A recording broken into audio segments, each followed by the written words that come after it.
This isn't one of those fake creepypastas. This isn't some story I found online or a chain email that's been recycled since the MySpace days. This is real, and it ruined my life. I shouldn't even be telling you this. Honestly, I swore to myself I never would. But after what's happened, after what I've seen, after what's still happening, I don't think I have a choice anymore. Maybe if I get this out, maybe if I tell someone, I won't feel so alone with it. Or maybe that's just wishful thinking. Either way, you need to know. You've heard about lost media, right?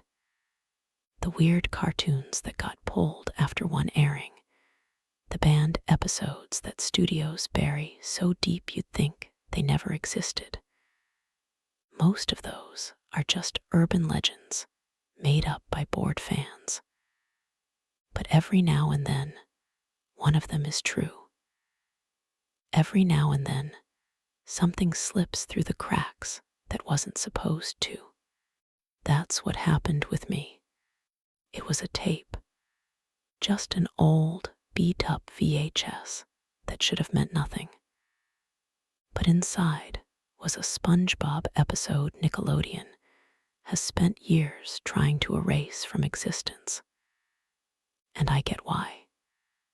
Because once you've seen it, once it's burned into your head, you start to understand why they never wanted it out there. It isn't just disturbing, it's dangerous. I know how this sounds. You're probably already thinking, oh, here we go, another Squidward suicide ripoff. I wish that's all this was. I wish this was just another lazy creepypasta. But what I found wasn't a story. It wasn't fiction. And it's not finished with me. They warned me never to share it. I won't tell you who they are yet. You wouldn't believe me anyway. But I'll say this. The moment I got the tape, I stopped being invisible. Something started watching me. The deeper I dug, the worse it got. And now I can't tell where the episode ends and my own life begins. You probably think you're safe because you're just listening. You're not. If you stick with me, you're already involved. That's how this works. But before I show you what I saw, before I drag you into the same nightmare, I need you to understand how it started. I need to tell you how I even got the tape in the first place. I grew up on SpongeBob.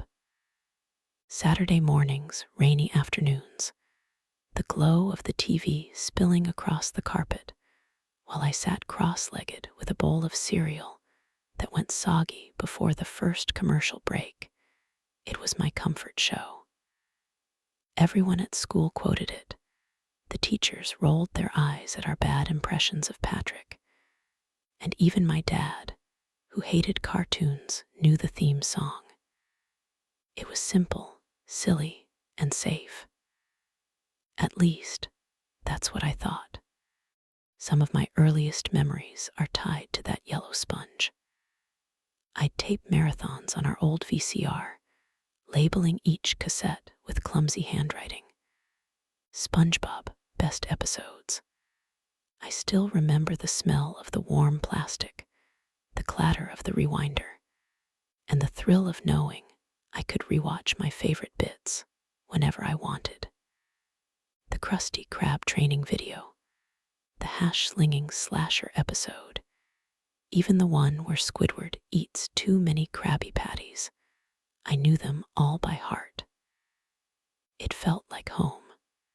But even back then, there were moments, little things, episodes that felt off somehow, backgrounds that seemed darker than they should be, characters lingering too long on a shot, a flicker of something in a single frame that disappeared before I could be sure I'd seen it. I told myself it was just my imagination or some glitch on the tape. Kids see things. Kids make things up. As I got older, the nostalgia only deepened. Life got harder, more complicated, and revisiting SpongeBob was like stepping into a time capsule. It was supposed to be safe. It was supposed to be mine. But sometimes, when I watched late at night, the laughter tracks sounded wrong, too sharp, too human. And I'd feel this strange pull in my stomach, like I wasn't alone in the room anymore. You probably think I'm reading too much into it. That's what I thought too. Until years later, when I stumbled into forums about lost media and banned episodes. People whispering about shows that were never meant to air, fragments of footage pulled before the public could see. Most of it was just fan speculation and hoaxes, the kind of stuff you laugh at while scrolling. But one thread stopped me cold. It wasn't long, just a few screenshots, no audio. The title was vague. The episode Nickelodeon pretends never happened. No one would say more. Every time someone asked, the replies vanished. Threads locked, posts deleted. I thought it was trolling. I wanted to believe it was trolling. If you grew up with SpongeBob, this will ruin everything you thought you knew. I'm not being dramatic. I later learned even some Nickelodeon staff pretend this episode never existed, like it's a stain on the network's history. And when you realize why, it's already too late. Looking back, I think the universe was trying to warn me. I should have closed the tab. I should have walked away. But nostalgia makes you bold. Nostalgia makes you reckless. I had spent so much of my childhood trying to hold onto these tapes, these memories. So when a stranger offered me one I'd never seen before, a beat-up cassette with a label too faded to read, I didn't hesitate. That's when I found the tape. I didn't find the tape the way you'd expect. It wasn't sitting out in the open, waiting for me like some treasure in a dusty attic. No, it came to me in fragments, hints, warnings, and accidents that piled up until I couldn't ignore them anymore. The first time I saw it was in a thrift shop. The kind of place that smells like mildew and cheap perfume. Aisles jammed with boxes of half-dead electronics. VHS tapes stacked in milk crates. Disney clamshells with peeling stickers. I wasn't even looking for anything special. I just liked digging through the wreckage of other people's nostalgia. Buried under a stack of Barney sing-alongs and taped over home movies, I spotted it. A black VHS with no sleeve, just a torn white label. Most of the writing had been smudged out, but one word was still visible, scratched into the paper like someone had carved it with a pen. SpongeBob. I picked it up, and I swear the air changed. The thrift shop was noisy a second before cash registers chiming, kids whining, some radio station playing static-laced pop songs.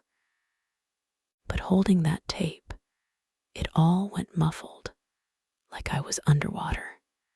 The cashier, an old man with a sunken face, froze when he saw what I was carrying. "Where'd you get that?" he asked, voice flat. "Over there," I said, nodding to the crate. "Why, is it rare?" He didn't answer. He just stared, lips moving like he wanted to say something, but couldn't. Finally, he shook his head. "Don't watch it," he muttered, barely audible. I laughed awkwardly. "Is it that bad?"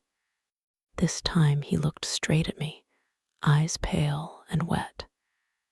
"You think I'm joking, but once you see it, it sees you back. I should have left it there. I should have dropped the damn thing back into the box and walked away. But instead, I pulled a crumpled dollar bill from my pocket and slid it across the counter. He didn't even touch it, just pushed the tape toward me with the tip of one finger, like it burned him. That was the first warning. The second came online. Some of you remember the Blue's Clues incident I covered last year, the tape with frames of something spliced in that never should have been there. I was already familiar with how these things circulate, so I started searching. Lost media forums, dark archives, subreddits that vanish faster than they appear. And every time I mentioned SpongeBob, people clammed up. Threads locked instantly. Accounts deleted. But once, just once, someone replied. Their username was BarnacleHost, and their comment was only one line: "Destroy it before it starts." Then their account disappeared. That's when the paranoia started to set in. Who was BarnacleHost? How did they know I had the tape? The third warning came from the tape itself. I hadn't even pressed play yet, but strange things started happening. I'd leave it on the desk, only to find it resting on my pillow when I came back. Once, I swore I heard laughter, thin and warbling, echoing from inside the plastic shell. Still, I couldn't stop. You don't understand. When you're staring at something forbidden, it pulls at you. Curiosity becomes hunger. It felt like if I didn't watch it, I'd go insane imagining what might be inside. I tried telling a friend about it, showing them the tape. But the second they touched it, their face went pale. "Dude, it's warm," they whispered, dropping it like it shocked them. They wouldn't answer my calls after that. That should have been enough. It should have scared me away. But the truth is, by then I was already hooked. Whoever had owned the tape before me hadn't wanted to keep it, but they hadn't wanted to destroy it either. Why? What could be so bad, so impossible, that even getting rid of it wasn't an option? I told myself it was just a VHS. Plastic, tape, magnetic reels. Harmless. But deep down, I knew that was a lie. The man at the thrift shop, the online warnings, even my friend's reaction, they weren't coincidences. There was something wrong with this tape. And still, I couldn't resist. I wish I could tell you I stopped there, that I listened to the warnings, that I put it back in the box and walked away. But of course, I pressed play. I don't know what I expected when I slid the tape into my old VCR. A glitchy home recording. Some rejected storyboard experiment. Maybe a fan-made parody that someone at Nickelodeon never meant to leak. What I saw, it started off almost normal. The episode opened with the usual cheery flute music, the sky blue background, the flowers drifting across the screen. For a moment, I felt like a kid again. waiting to laugh at something harmless. But then the title card appeared, and that's where the unease began. The background was a few shades darker than it should have been. Not cheerful ocean blue, but murky, almost black, with faint streaks like something oily was smeared across it. The letters read simply, Episode 134. No subtitle, no joke title, just the number, blocky and stark. The theme song started, but it sounded wrong. The tempo was slower, dragged out, like someone had pitched it down a few keys. The children's chorus was missing. Only one voice sang the lyrics, an adult man monotone, with no enthusiasm. You know how SpongeBob usually bursts out of his pineapple with that huge, goofy grin? Here, he just shuffled out the door. No smile, no bounce in his step. Still, I told myself it was just bad editing. A test reel, nothing to panic about. The episode proper began with SpongeBob walking to the Krusty Krab. Pretty standard, but the animation quality looked off. Backgrounds didn't line up. Characters jittered between frames, like they'd been drawn by different people who weren't on the same page.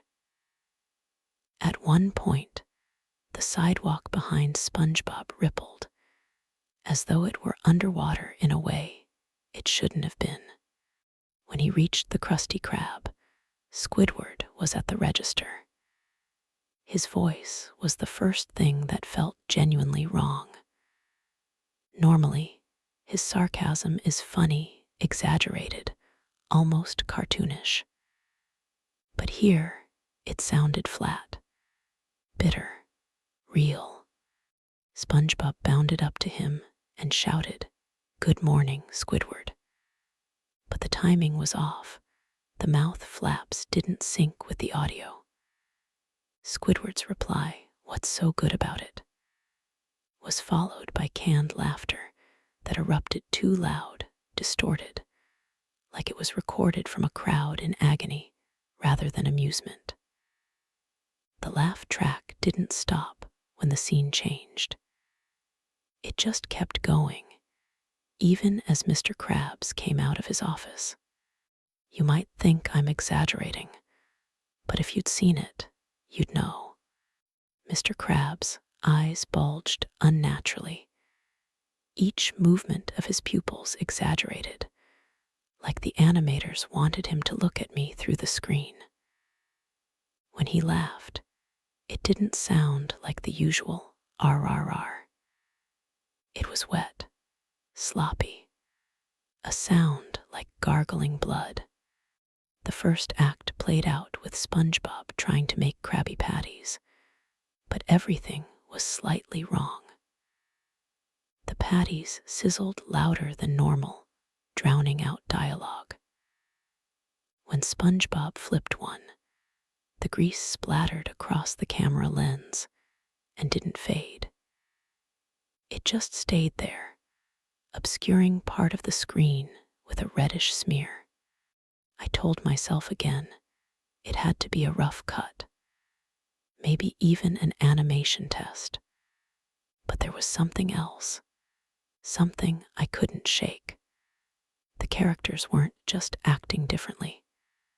They were looking at me, not directly, never straight into the lens, but their eyes would linger a little too long after each line, drifting slightly off-center, like they were aware someone was watching. Like they were aware it was me. And it wasn't just me projecting. I swear I heard SpongeBob's voice shift, just for a second. Instead of his usual squeal, there was a low whisper underneath. "Are you watching?" I paused the tape, sat there in silence, heart hammering. When I pressed play again, SpongeBob was still staring, his eyes wider, unblinking. Then, as though nothing had happened, he went back to cooking patties. Dark humor crept in too, but not the kind you could laugh at. At one point, Squidward muttered, "I should just end it already." The line wasn't delivered like a joke. No exaggerated groan, just flat despair. The audience laughter didn't follow, it cut out completely. Like even the show itself didn't know how to react. The background music, usually jaunty, bouncy, shifted into something else entirely. Low brass notes, stretched out too long, almost funereal. It was quiet enough that you could ignore it if you wanted, but once you noticed, it got under your skin. Halfway through, things started glitching harder. SpongeBob repeated a line 3 times, each version pitched slightly lower.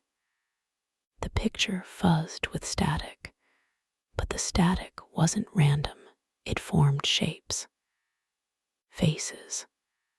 For a fraction of a second, I saw something that looked like Squidward, but not quite. His skin was pale gray, his eyes black pits, his mouth hanging open wider than a human jaw should allow. Then the frame snapped back, and SpongeBob was laughing again. Only the laugh didn't sound like him. You might be rolling your eyes right now, thinking I'm mistaking editing errors for horror. I wish that were true. Because even with all of that, the worst part hadn't started yet. That was before the screaming started. Then everything changed. The shift didn't happen all at once. It crept in, like a shadow lengthening across a room you thought was safe. The episode picked up with SpongeBob serving a tray of Krabby Patties to a group of fish customers. On the surface, it looked like any normal scene, but the fish were wrong. Their bodies were static, unmoving, like paper cutouts propped against the tables. Their eyes bulged unnaturally large, no blinking, no animation. SpongeBob placed a patty in front of one, and the fish's mouth opened, wider and wider, until it split the face in half. Then the frame cut to black. When it came back, SpongeBob was still smiling. But it wasn't the goofy grin everyone remembers. It was stretched, grotesque, pulling too high on one side, his teeth jagged, and too real. Hyperrealistic. That phrase gets overused in stories like this, but I don't know what else to call it. His teeth weren't drawn, they looked photographed, yellowed at the gums, cracked, like they belonged to a corpse. I can't describe what SpongeBob's face looked like in that frame. Let's just say it wasn't human anymore. The audio followed the same descent. The familiar undersea sound effects, the bubble pops, the comedic slide whistles vanished. In their place was static. Low, whispering static, like a radio tuned just off station. Sometimes, beneath the static, I swore I could hear words. My name, my street, a voice saying, "Stay seated." The episode became disjointed. Scenes didn't follow one another logically anymore. One moment SpongeBob was at the Krusty Krab. The next he was in his bedroom, then standing alone in a void of black water. Frames repeated out of order, like the tape was splicing itself in real time. The transitions weren't smooth cuts, They were violent lurches, as if something had ripped pieces of film and jammed them back together in the wrong sequence. And then came the violence. Mr. Krabs staggered into SpongeBob's house, his shell cracked, leaking something dark. His laughter was gone, replaced with a gurgle. Without dialogue, without reason, he lunged at SpongeBob. The camera didn't pan away. It stayed locked as SpongeBob tore into him with his bare hands, his sponge body rippling in ways flesh shouldn't. The sound design was wet, too wet. I wanted to cover my ears, but I couldn't.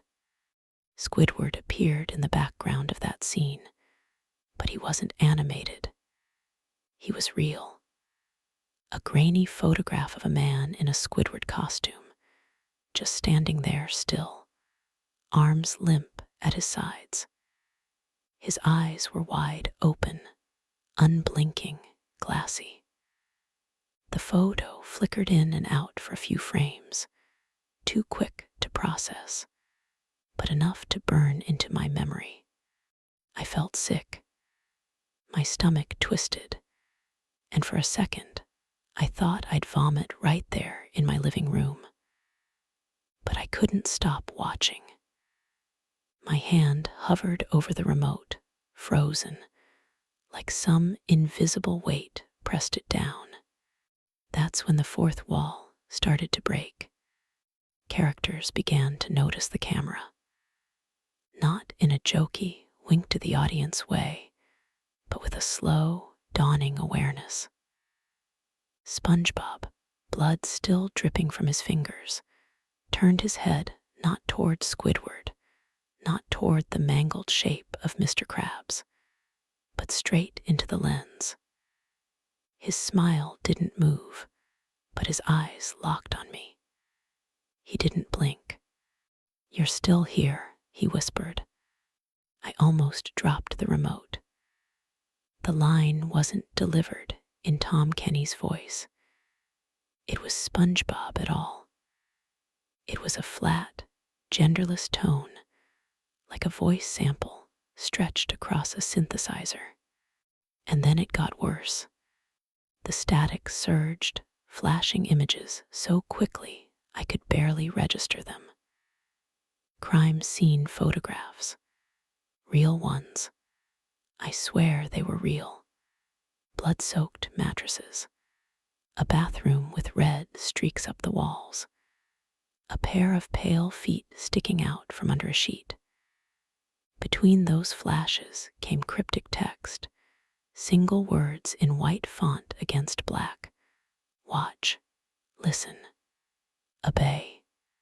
I wanted to look away, but every time I tried, my vision blurred until the tape was all I could see.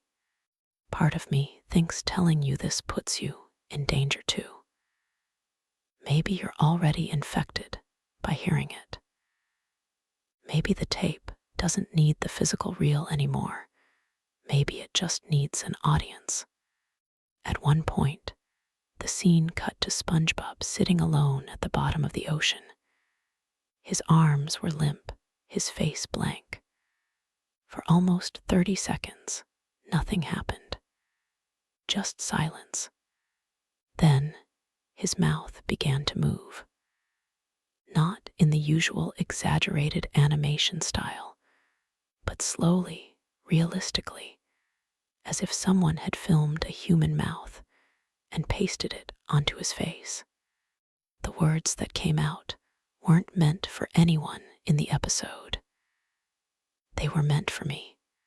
"I see you." I recoiled, nearly toppling the chair. My living room light flickered. I swear to God, for a split second, SpongeBob's reflection was in the glass of the TV screen, not the cartoon version, but something else. Something closer to flesh. I should have stopped the tape right then. I should have pulled it out, snapped it, burned it, anything. But I couldn't. My hands wouldn't move. My body felt locked in place, like the tape was pulling at me through invisible strings. And then they started talking to me. Plural, not just SpongeBob. Patrick appeared next, his smile cracked wide open, teeth overlapping like rows of shark jaws. His voice echoed, layered, like multiple people speaking at once. You shouldn't be here. Behind him, shapes moved. Dozens of them. Fish, characters, human silhouettes, all blurry, flickering like they were trapped between frames. They chanted, distorted, overlapping, until it was just noise. I couldn't breathe. The last thing I remember clearly is Squidward again. He was on the floor, his clarinet broken in half beside him. He raised his head slowly, blood dripping from his eyes like tears, and said, "This is the only episode." The screen cut to black. I sat there, shaking, drenched in sweat, heart pounding so loud I could hear it in my ears. I wanted to believe it was over, that I had imagined half of it. But deep down, I knew. The tape wasn't finished with me. That was only the first viewing. Things got worse when I tried to stop. When the screen went black, I bolted forward, slamming the stop button so hard the whole VCR shook. The tape spat itself out with a clatter, and a hiss like it was angry at me. For a moment, I just sat there, holding it, heart still hammering, trying to convince myself I was fine. It was just a cartoon, just pixels and sound. Then the TV spoke. I swear to you, the set was off, the power light wasn't even on, but a faint echo leaked from the speakers. At first, it was SpongeBob's laugh, warped and slowed down until it was almost a moan.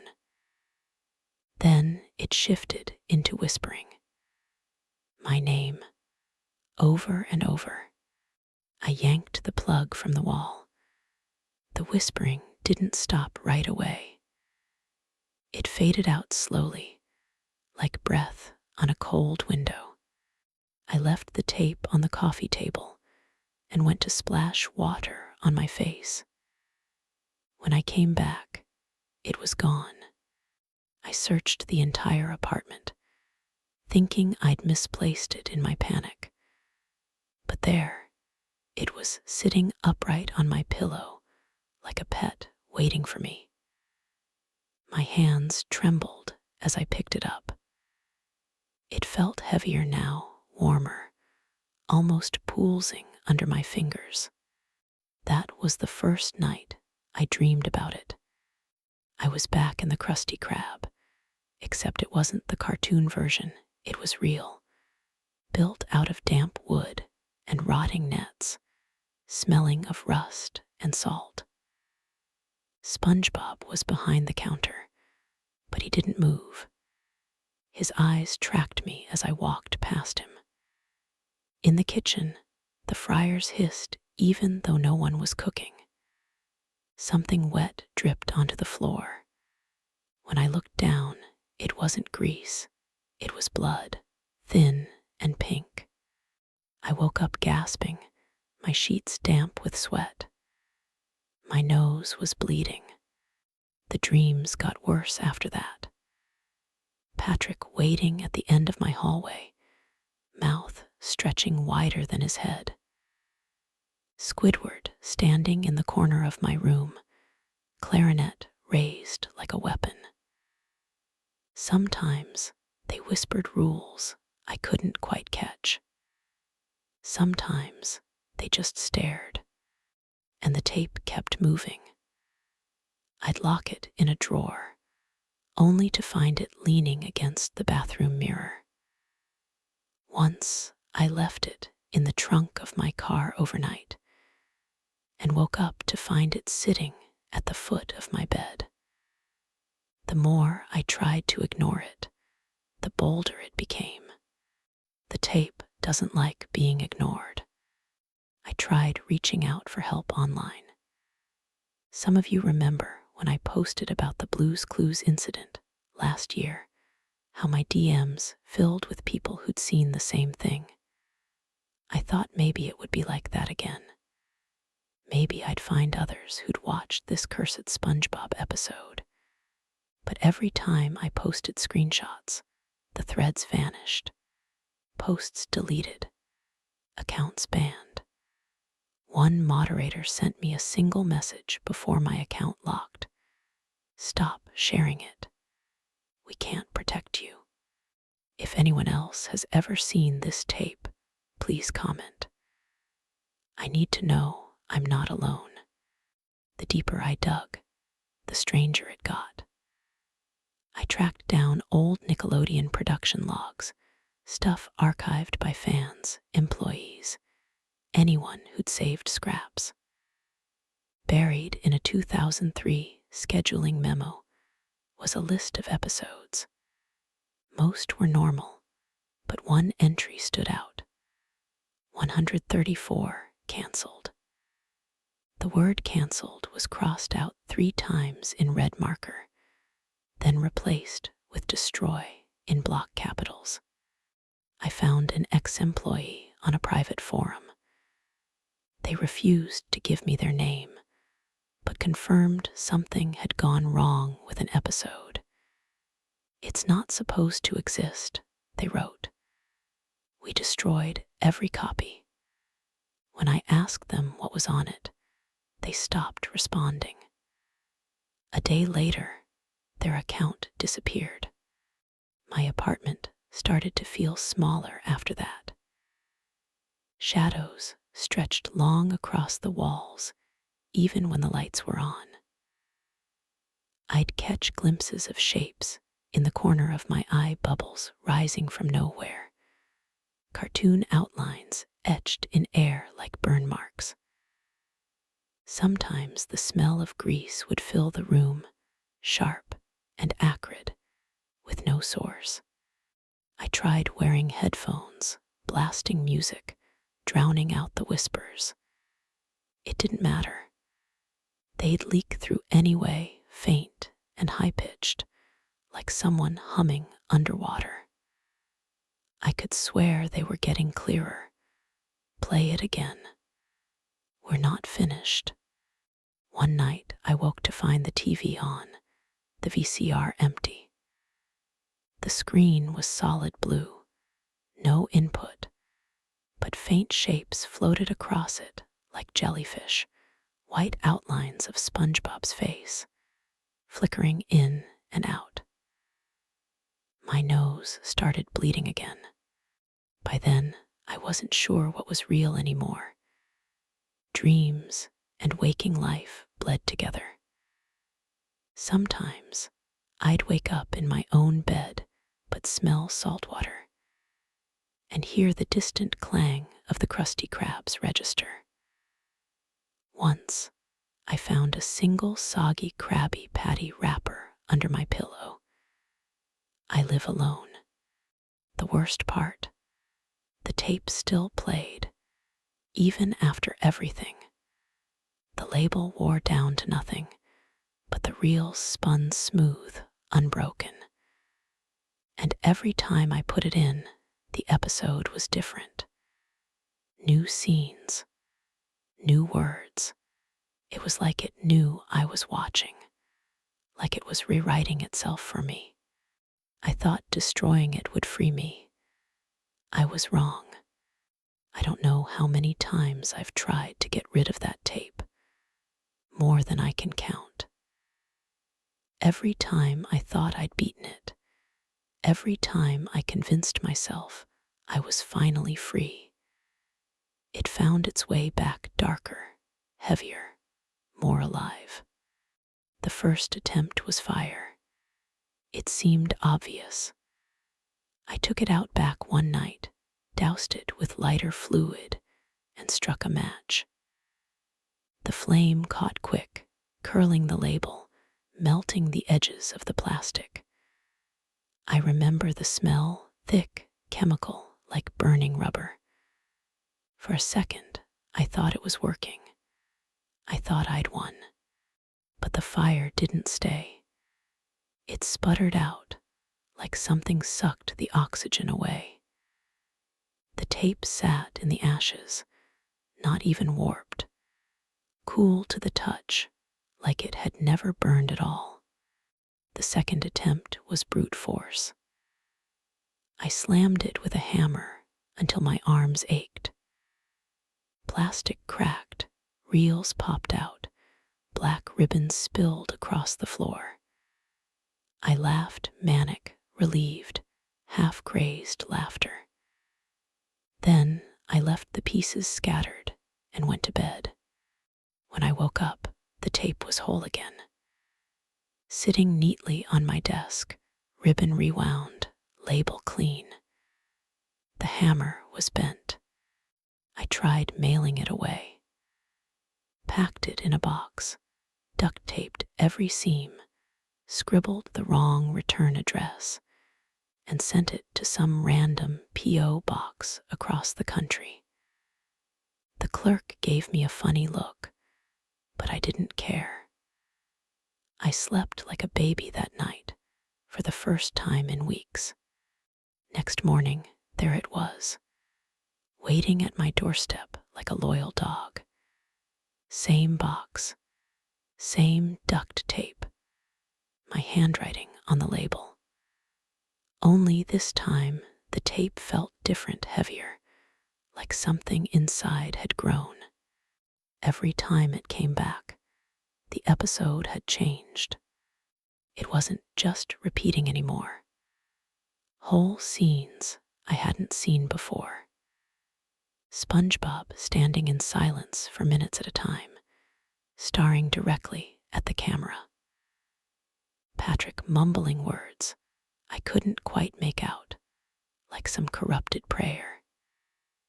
Even Squidward, his clarinet, wasn't music anymore, just long, painful shrieks that seemed to vibrate in my bones. I started to think the tape wasn't indestructible. It was evolving. I tried being clever, leaving it at a bus stop, dropping it in a donation bin at Goodwill. Once, I even hurled it into a lake, but it always came back, sometimes fast, sitting on my couch before I'd even made it home. Sometimes slower, waiting days before reappearing in the fridge, on the bathroom sink, once even inside my backpack at work. I know how this sounds. I know some of you are already typing that I've lost it, that I've cooked this up for clicks. But explain this. How does plastic heal itself? How does a box cross the country overnight and return to my front door? Even the people I trusted stopped believing me. I'd show them the tape, try to explain, and they'd laugh. Creepy, sure, they'd say. But cursed, come on. Then, like clockwork, their phone screens would glitch while the tape was in the room. Or their Bluetooth speakers would hiss SpongeBob's laugh at 3 a.m. A couple of them blocked my number after that. Can't say I blame them. I tried leaning into humor just to stay sane. Called it my roommate. Joked about charging it rent. Told myself it was just a messed up collectible with a mind of its own. But deep down, I knew better. The more I tried to laugh, the more the episode stopped being funny. There was no slapstick anymore. No playful music cues. Just silence, then screams, then silence again.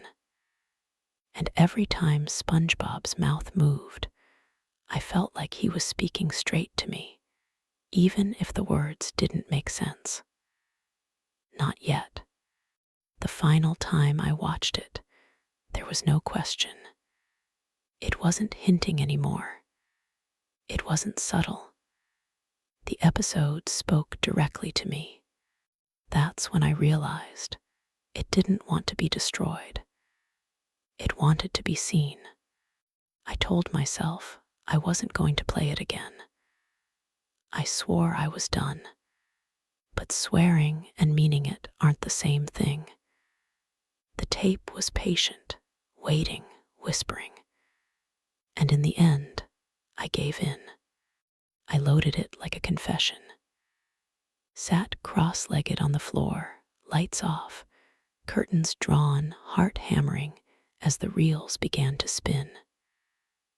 The static flickered, the theme song sputtered, and for the first time, there was no laugh track, no cheerful flute, just silence. SpongeBob appeared on screen. Only he wasn't moving. He was just standing there in the middle of his pineapple house, staring at the camera, staring at me. The background pulsed faintly, walls breathing in and out like lungs. His eyes didn't blink. "Welcome back," he said. His lips didn't move. The sound crawled straight out of the speakers, flat and toneless, but it was my name he spoke. Not viewer, not kids at home. My name. I froze. The air went tight in my chest. The room felt smaller. Patrick walked into frame. His smile was too wide, stretching ear to ear. "You keep coming back," he slurred. His pupils swirled like drain water. "Why won't you stop?" I thought maybe it was a trick of my mind, my brain stitching paranoia onto nonsense frames. But then Squidward appeared at the window. His clarinet dangled from one hand, dripping black fluid.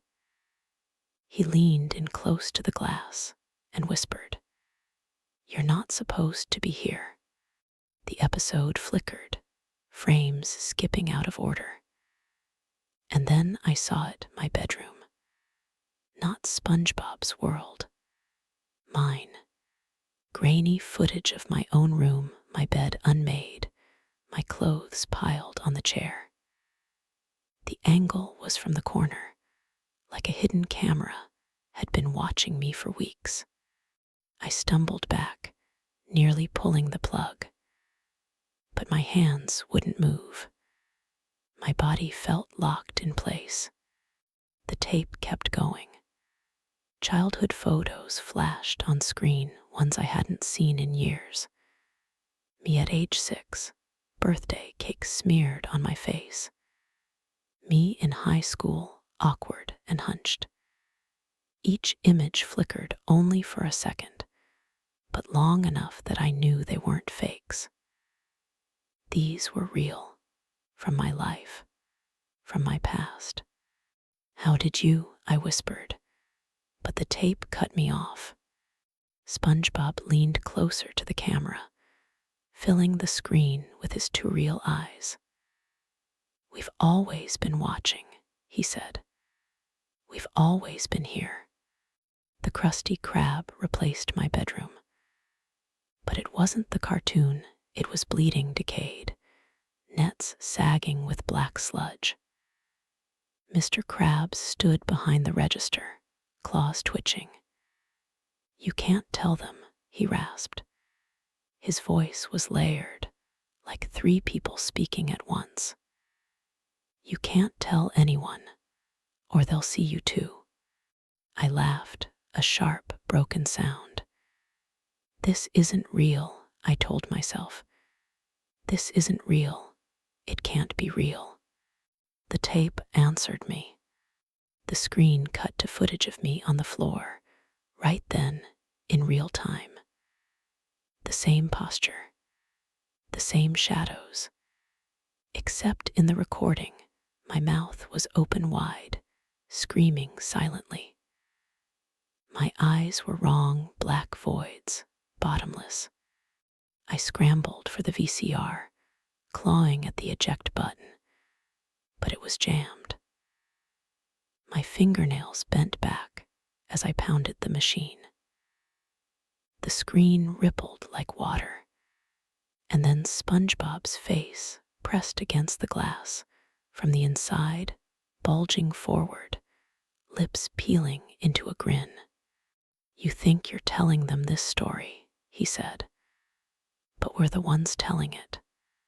My throat went dry. "Them," I croaked.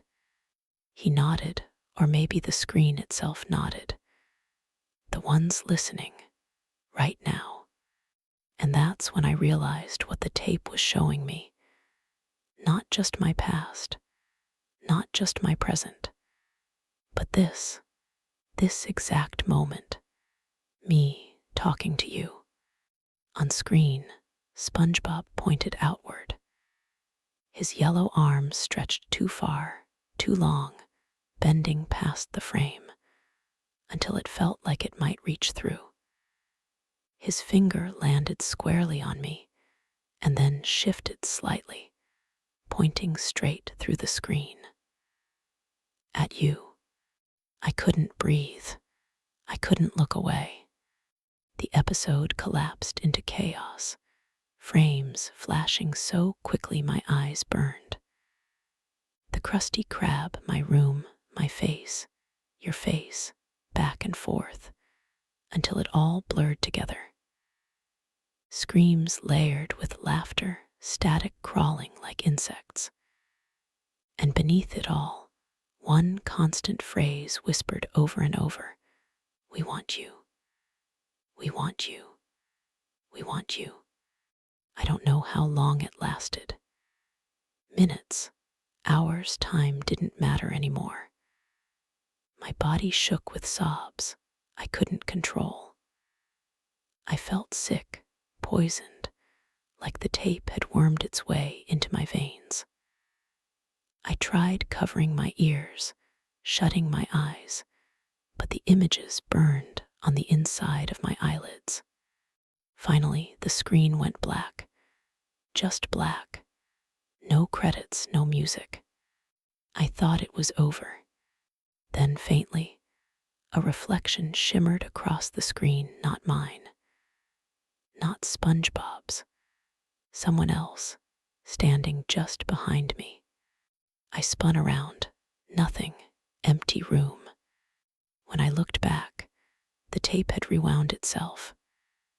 The reels hummed, waiting. I couldn't touch it. Not anymore. I crawled backward, shaking, whispering to myself, "It's not real. It's not real. It's not real." But my voice didn't sound like mine anymore. And still, I swear I heard it laughing. If you're still listening, if you've made it this far, that means the tape wants you too. I wasn't watching SpongeBob anymore. I was watching myself. And now so are you. I haven't slept properly in weeks. Every time I close my eyes, I hear it, the bubbling laugh, warped and muffled, like it's leaking through the walls. Some nights it's faint, just enough to keep me awake. Other nights it's deafening, rattling the glass, shaking my teeth. It's not just sound anymore. I see them everywhere. Reflections are the worst. In the bathroom mirror, in a dark window, even in the shine of my phone screen, I'll catch a glimpse of yellow, or a pink shape too round to be anything else. Once I swore I saw Squidward behind me, clarinet raised like he was about to swing. But when I turned, there was nothing. Just me. The tape still sits in my apartment. I've stopped trying to move it. I know better now. It doesn't matter where I hide it or how I fight it, it always finds its way back. Sometimes it waits in plain sight.